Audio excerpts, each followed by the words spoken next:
Instalações elétricas prediais e comerciais. Bem, eu me chamo professor José Batista e vou conversar com você como realizar as instalações.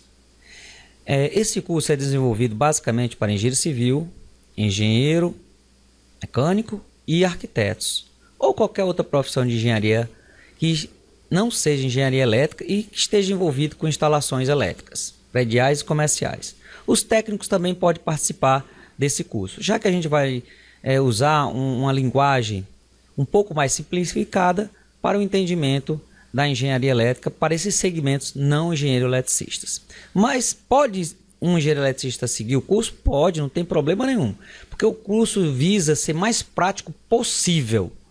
Então a teoria nossa, ela é a teoria baseada na utilização. Então é saber fazer. Vamos lá. O livro que você pode usar qualquer um livro. Aqui a gente tem um do Hélio Creder, tem um do Cavani, assim como tem outros.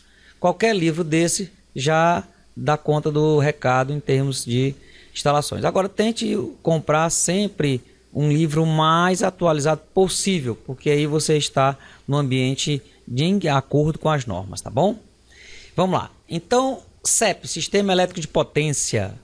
A Associação Brasileira de Normas Técnicas, a ABNT, estabeleceu que a definição do sistema elétrico de potência, sendo aquele que compreende as instalações para geração, transmissão e distribuição de energia elétrica.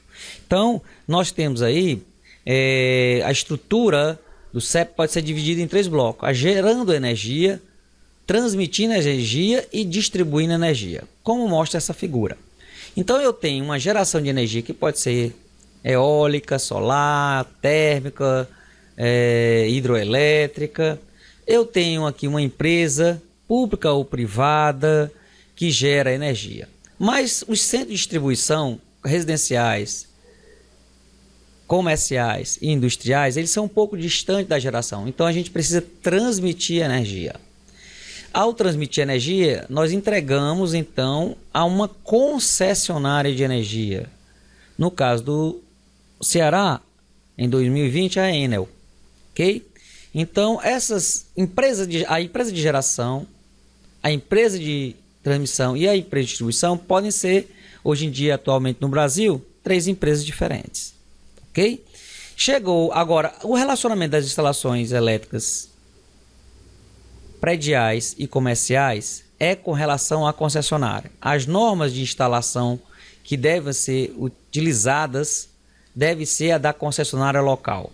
Então, toda norma que você for fazer uma instalação e for pedir para efetuar a ligação, tem que obedecer a norma da concessionária de energia, tá? Aí, internamente, a empresa aí já obedece a norma 5410, que é a norma de baixa tensão, por exemplo. Mas, aqui fora, quando você vai interligar, aí esse projeto aqui tem que ser de acordo com a concessionária de energia local. Bem, a matriz energética brasileira é baseada em hidroelétrica, ou seja, água, né? Então, as hidroelétricas que geram boa parte da nossa energia. Aí depois vem energia eólica, biomassa, natural. Só que isso às vezes depende, né? Porque se nós tivermos em situação que os nossos reservatórios estejam muito baixos, aí a gente começa a gerar mais energia térmica, ou pode ser nuclear, pode ser a carvão, pode ser a petróleo, pode ser a gás, tá bom? E aí aí que a gente chama a bandeira vermelha, né? Por quê? Porque esses insumos aqui, gás, petróleo, todos são de ordem em dólar internacional. Então, teoricamente, a tarifa é bem mais cara, tá? Bem, vamos. Aqui nós temos uma divisão em relação ao Brasil. Quem consome mais energia é o Sudeste. Depois vem aí o Sul, o Nordeste e o Norte, tá? Como boa parte da nossa industrialização é realmente no Sudeste, esse consome o maior nível de energia do nosso sistema elétrico, do nosso CEP. Bem, aqui, de uma forma geral, nós temos a indústria que consome quase toda a energia produzida no Brasil. Depois vem as residências, a área comercial, o público, o agropecuário e o setor energético. As próprias plataformas de petróleo, por exemplo. Pronto. Então, é isso aí que nós estamos falando. Então, boa parte é a nossa indústria. Quando a nossa indústria está com baixo consumo, certamente nós temos problema de produção. E aí certamente a gente já fica antenado, porque certamente nós temos um problema de empregabilidade, não é? Por quê? Porque é aqui que acontece o maior consumo de eletricidade. Se você consome muita eletricidade, é porque você está com alta produção. Se você consome baixa potência de eletricidade, é porque você está com baixo consumo, tá? Então você pode até conhecer uma empresa só para uma situação mais ou menos como essa aí ao longo dos anos, de um ano, né?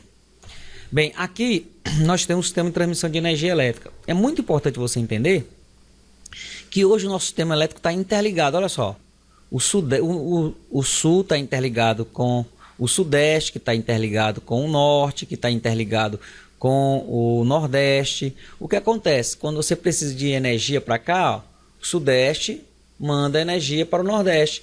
Ou então o norte manda energia para o nordeste. Mas se as eólicas estiver trabalhando muito aqui no Nordeste, nós podemos captar energia do Nordeste e jogar para o Sudeste, e assim vai. Então a gente diz que o sistema nosso é em anel. O que acontecer aqui pode gerar um problema sério nos outros sistemas.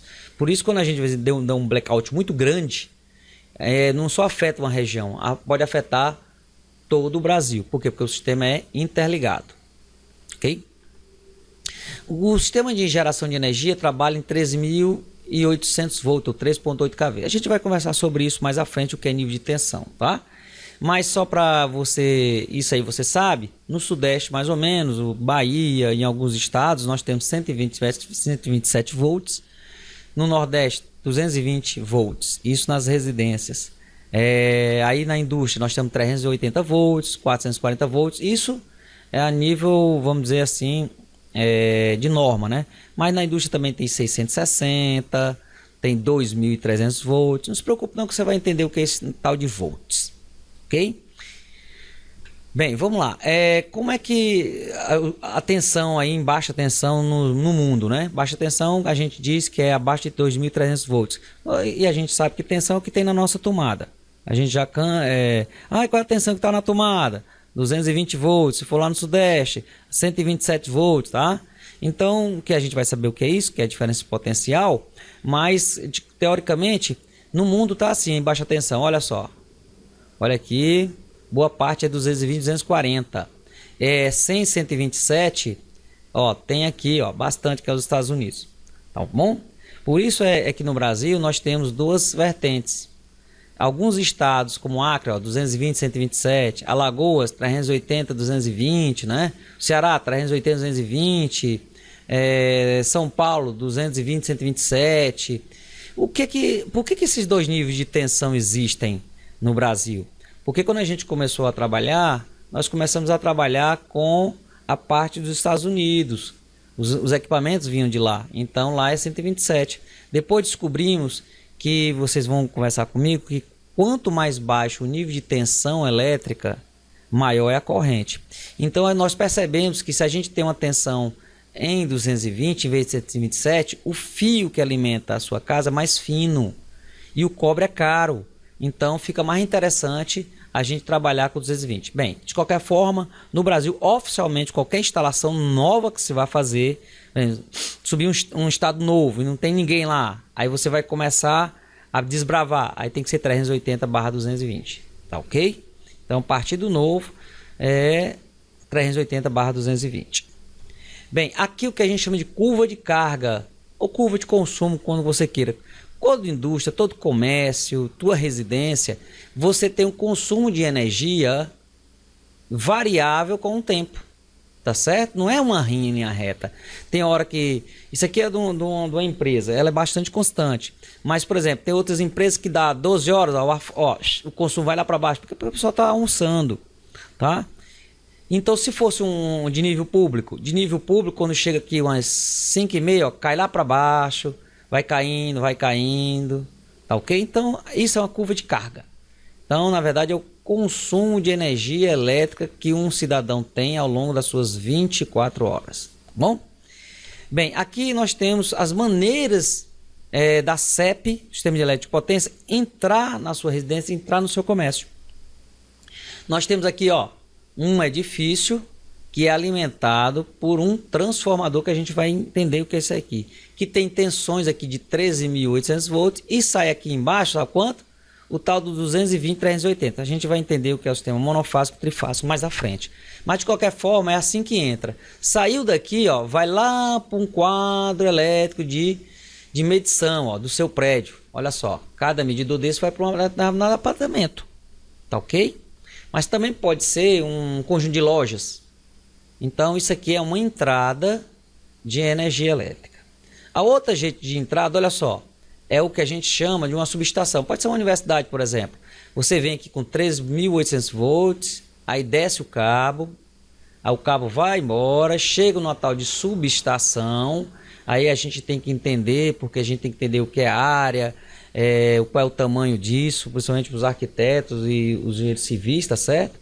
Como é que vai projetar isso, porque precisa de espaço. A elétrica, você que faz, o arquiteto, o engenheiro civil que faz as paredes, faz tudo, e faz as bases e tudo, e a gente vem com os equipamentos da engenharia elétrica e colocar, tá?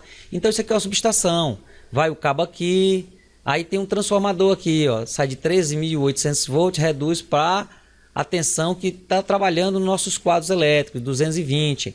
Aí vai para um quadro geral, aí desse quadro geral distribui para um quadro menorzinho, esse aqui você já conhece, que pode ser o da sua casa, aí vai para outro quadro menor. Então há diversas variações dentro que a gente vai aprender ao longo do tempo, essa distribuição, tá certo, de energia.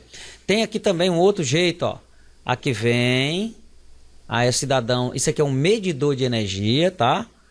Ele joga para, ele é um transferidor, é um TC e TP que a gente chama, mas basicamente ele pega uma energia de 13.800 volts, rebate só para 220 para poder a leitura acontecer num sistema eletrônico pequeno. Mas isso aqui de qualquer forma você vai entender isso mais à frente. Mas isso aqui é uma outra entrada de energia, ó.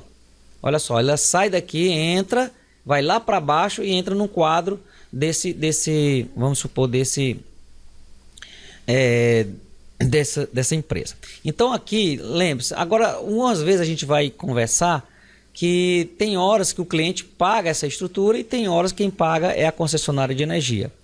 Tá? Se o prédio for prédio múltiplo unidades consumidoras, como esse daqui, ó, quem paga essa estrutura do poste, tá certo? Que está até na rua, é de quem? A concessionária de energia. Mas se for um âmbito particular, apesar de estar na rua, quem paga, tá certo? Se aqui é só um edifício particular, quem paga é o cliente, tá? Toda essa estrutura aqui, ó. Assim como aqui, ó, esse cliente aqui, ó. Você tem esse cliente e ele tem a estrutura de poste. Esse poste é dele, não é da concessionária de energia. Portanto, quem paga essa estrutura é ele, tá? Então a gente tem aqui o consumo, a estrutura para colocar. Aqui também temos uma entrada, do mesmo jeito que você viu nessa entrada aqui, ó. É uma entrada de um supermercado, aí vai lá para dentro, que aqui deve ser a subestação, tá? Então aqui nós temos outra, uma padaria. Uma padaria, essa estrutura também, essa estrutura é da pessoa que está, no caso, o dono da padaria, né? Aqui, uma estrutura já de um shopping, mas já não é 13.800 volts, ó. Essa estrutura, quando você vê por aí, esses postes, são 69.000 volts.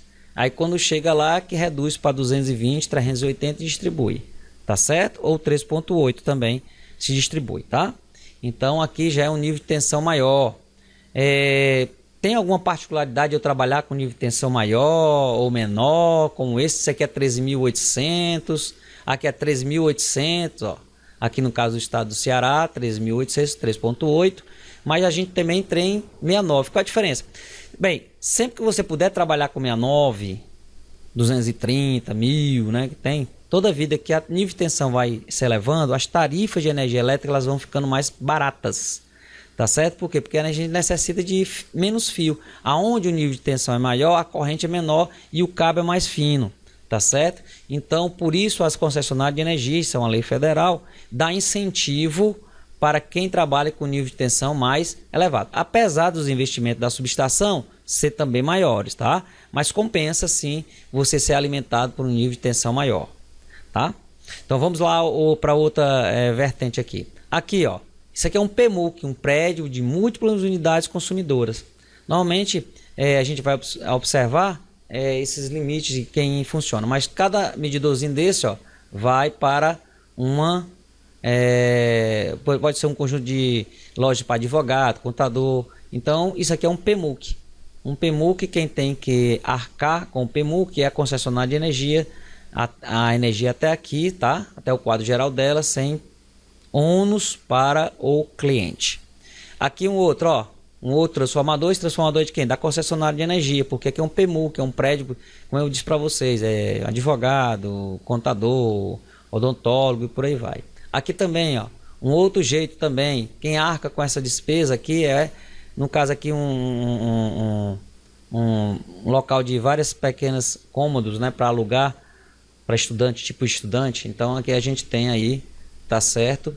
Quem até 300 kVA não paga, a gente vai entender o que é esse 300 kVA, mas essa estrutura aqui é um PMUC também, tá? Tudo que for prédio de múltiplas unidades consumidoras tem que ser abastecido pela concessionária, tá certo? Até 300 kVA aqui no estado do Ceará, quem paga é ela, a concessionária que faz essa estrutura. Se não for acima desses 300 kVA, quem vai pagar a estrutura é o cliente, tá? E se for particular, é o cliente que paga, ok? Mas vamos lá. Aqui tem outro prédio, ó, um PMUC, né? E aí, esse poste não estava aqui na hora que eu construí esse prédio. Bastou você fazer um cálculo de demanda, que a gente vai aprender lá na frente, e a concessionária instala, até 300 kVA, instala o transformador e alimenta você em baixa tensão, que no caso do Ceará aqui é 220, 380. No caso do Sudeste, em alguns estados, como eu mostrei para vocês, é dos 127, 220 volts, tá bom? Então ela é obrigatória por lei. Bem, a estrutura basicamente de organização do sistema elétrico da CEP é assim, ó. Nós temos o Ministério das Minas e Energias, a gente tem o Comitê de Monitoramento do Sistema Elétrico, uma agência, tá certo, Nacional de Energia Elétrica, pesquisa, tá? E deixa eu dizer uma coisa para vocês, na app. O que é interessante você entender é esses caras aqui, ó. Vamos lá. A ANEEL. A ANEEL, ela é a detentora das leis que regem o setor elétrico. Então, você dizer, eu vou dizer, vou alimentar dessa forma ou daquela forma uma residência, não pode, tem que seguir as normas da Enel, da ANEEL. A ANEEL é que determina e regulamenta tarifas, estruturas. Então tudo, quem trabalha passa por ela. Ligado a ela tem o ONS. O ONS, o Operador Nacional do Sistema, ele é extremamente importante, que é quando dá um blackout, todo mundo começa a perguntar a ele o que foi, porque ele gerencia toda a energia elétrica do Brasil, tá certo? E o que é a Câmara de Comercialização de Energia Elétrica? Hoje em dia você pode comprar energia elétrica não só na sua região. Você pode, no caso aqui nós estamos no estado do Ceará, eu posso comprar energia, tá certo? Lá do sul. Basta eu entrar no mercado de energia, mercado livre, tá? Basta eu me cadastro aqui na Câmara de Comercialização de Energia Elétrica, faço algumas alterações em termos de quadro, de medição, e aí a gente passa a ter no mercado livre. Então a gente compra a energia de quem está vendendo mais barato. Então você pode aí ter até uns 20% de abatimento comprando energia não só do seu estado. Você pode comprar energia de outro estado, tá? E outras reclamações. Normalmente cada estado tem a sua agência reguladora. A agência reguladora é uma autarquia. Que é uma autarquia? É um serviço privado, mas com poderes públicos. Então, no caso aqui, a ACE, no caso em 2020, a Enel é a operadora de engenharia elétrica daqui, a distribuidora. Então a ACE fica fiscalizando a Enel. Se a Enel começar a faltar de energia num bairro demais e os moradores estiverem reclamando e ela não resolve, aí você reclama para a ACE e a ACE vai cobrar dela. Se caso ela não resolver, aí ela vai começar a levar multas e mais multas e mais multas. Se a ACE não resolver, aí você vai para a ANEEL, tá bom? Então essa é a estrutura básica do setor elétrico brasileiro. Bem, aqui nós vamos encerrando a nossa primeira aula. Até a próxima aula.